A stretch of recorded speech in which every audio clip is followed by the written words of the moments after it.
அதிவேகமா கல்யாணம் பண்ணிக்கிட்டு, அதே வேகத்தோட விவாகரத்து வாங்கிட்டு போன நடிகைகள் யாரெல்லாம் தெரியுமா? லிஸ்ட்ல நம்ம ஃபர்ஸ்ட் பார்க்க போறது வனிதா விஜயகுமார். நடிகர் விஜயகுமார், மஞ்சுளா தம்பதிக்கு பிறந்த மகள் தான் வனிதா. வனிதா ஏதாவது ஒரு சர்ச்சையில எப்பவுமே சிக்கிருவாங்க.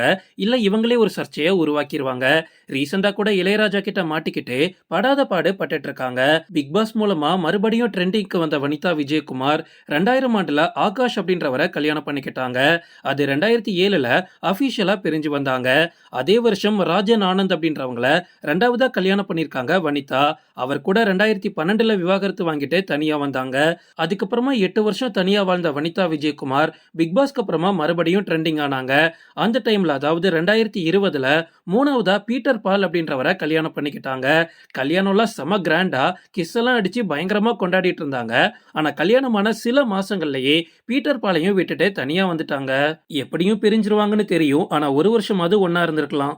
லிஸ்ட்ல நம்ம அடுத்து பார்க்க போறது விஜய் ரம்யா. இப்பெல்லாம் யாரு பெஸ்ட் தொகுப்பாளர் அப்படின்னு கேட்டா பிரியங்கா, மணிமேகலை, மாக்காப்பா அப்படின்னு நிறைய பேர் சொல்றீங்க. ஆனா ஒரு டைம்ல ஒட்டுமொத்த விஜய் டிவியையும் தன்னோட கண்ட்ரோல்ல வச்சிருந்தவங்க தான் விஜய் ரம்யா. எக்கச்சக்க ஃபேன் பேஸ் இவங்களுக்கு இருந்துச்சு.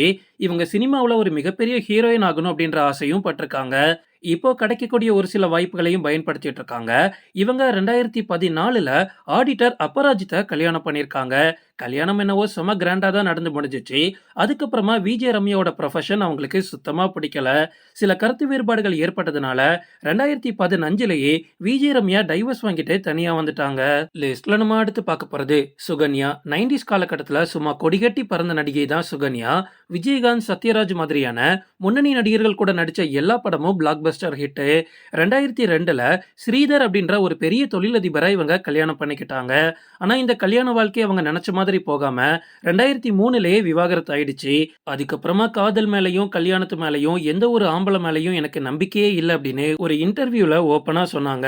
அதுக்கப்புறமா சுகன்யா சினிமா விட்டு சீரியல்ல கொஞ்ச நாள் நடிச்சிட்டு இருந்தாங்க. இப்போ அவங்களுக்கு 52 வயசு ஆகுது. இப்போ வரைக்கும் தனியா தான் வாழ்ந்துட்டு இருக்காங்க. லிஸ்ட்ல நம்ம அடுத்து பார்க்க போறது அமலா பால். ஸ்கிரீனுக்குள்ள வந்த சில காலத்திலேயே பயங்கரமா வளர்ந்தவங்க தான் நடிகை அமலா பால். அவங்களோட கெரியர் அவங்க ஒழுங்கா ஃபோக்கஸ் பண்ணியிருந்தாங்கன்னா கண்டிப்பா கொடிகட்டி பறந்திருப்பாங்க. தேவையே இல்லாம கல்யாணம் பண்ணிக்கிட்டு அவங்களே கெடுத்துட்டாங்க. மைனா, தலைவா அப்படின்னு ஆரம்பத்துல பெரிய பெரிய படங்கள்ல நடிச்சிட்டு இருந்தாங்க. இவங்க டைரக்டர் ஏஎல் விஜய 2014ல லவ் பண்ணி கல்யாணம் பண்ணிக்கிட்டாங்க. ஆனா 2015லயே அமலா பால் ஏஎல் விஜய் விட்டு தனியா பிரிஞ்சு வந்துட்டாங்க. அதுக்கப்புறமா கேஸ் எல்லாம் முடிஞ்சு 2017ல இவங்களுக்கு அபிஷியலா விவாகரத்து ஆச்சு. லிஸ்ட்ல நம்ம அடுத்து பார்க்க போறது கௌதமி. 90s காலகட்டத்துல கமல், ரஜினி அப்படின்னு பெரிய பெரிய ஹீரோக்கள் கூட ஜோடி போட்டு நடிச்சவங்க தான் கௌதமி. 1998ல ஒரு மிகப்பெரிய தொழிலதிபரை இவங்க கல்யாணம் பண்ணிக்கிட்டாங்க. ஆனா அவங்க நினைச்ச மாதிரி அவங்களோட கல்யாண வாழ்க்கை போகாம சில கருத்து வேறுபாடுகள் காரணமா 1999லயே அதாவது கல்யாணம் முடிஞ்ச அடுத்த வருஷத்திலேயே விவாகரத்தாகி தனியா வந்துட்டாங்க. அதுக்கப்புறமா ரொம்ப வருஷம் கமலஹாசன் கூட கல்யாணமே பண்ணிக்காம லிவிங்ல இருந்தாங்க. அந்த ரிலேஷன்ஷிப்பும் போகாம 2019ல 2 பேரும் பிரிஞ்சாங்க. லிஸ்ட்ல நம்ம அடுத்து பார்க்க போறது மனிஷா கொய்ராலா. நேபாளத்தை பூர்வீகமா கொண்ட மனிஷா கொய்ராலா உயிரை, பம்பாய், பாபா மாதிரியான படங்கள்ல நடிச்சு செம அல்டிமேட் ஹிட்டை கொடுத்தாங்க. 2008ல சாம்ராட் டால் அப்படின்ற தொழிலதிபரை இவங்க கல்யாணம் பண்ணிக்கிட்டாங்க. ஆனா 2009லயே விவாகரத்து ஆயிடுச்சு. லிஸ்ட்ல நம்ம அடுத்து பார்க்க போறது ராதிகா சரத்குமார். 90s காலகட்டத்துல எக்கச்சக்க வெற்றி படங்களை நம்ம தமிழ் சினிமாவுக்கு கொடுத்திருக்காங்க. பயங்கர பிஸியான நடிகை. அந்த டைம்லயே அதாவது 1985லயே இவங்களை கல்யாணம் பண்ணிக்கணும்னு எல்லா நடிகர்களும் ஆசைப்பட்டாங்க. ஆனா இவங்க டைரக்டர் பிரதாப் போத்தனை லவ் பண்ணி கல்யாணம் பண்ணிக்கிட்டாங்க. ஆனா இந்த கல்யாண வாழ்க்கை அவங்க நினைச்ச மாதிரி போகாம 1986லயே டைவர்ஸ் ஆயிடுச்சு. லிஸ்ட்ல நம்ம அடுத்து பார்க்க போறது திவ்ய தர்ஷினி. சின்ன திரை பிரபலமா இருந்த இவங்க ஒரே ஒரு ஷோ மூலமா வேர்ல்டு லெவல்ல ஃபேமஸ் ஆனாங்க. காஃபி வித் டிடி பாக்குறதுக்கு முக்கிய காரணமே டிடி தான். திவ்ய தர்ஷினிய கல்யாணம் பண்ணிக்கணும் அப்படின்னு 1000 சின்ன திரை பிரபலங்கள் ஆசைப்பட்டிருந்தாலும் இவங்க என்னவோ தன்னோட குடும்ப நண்பரா இருந்த ஸ்ரீகாந்த தான் ஆசைப்பட்டு கல்யாணம் பண்ணிக்கிட்டாங்க. 2014ல இவங்களோட கல்யாணம் செம கிராண்டா நடந்து முடிஞ்சிச்சு. ஆனா 2017லயே ஒன்னா வாழ முடியாம பிரிஞ்சுட்டாங்க.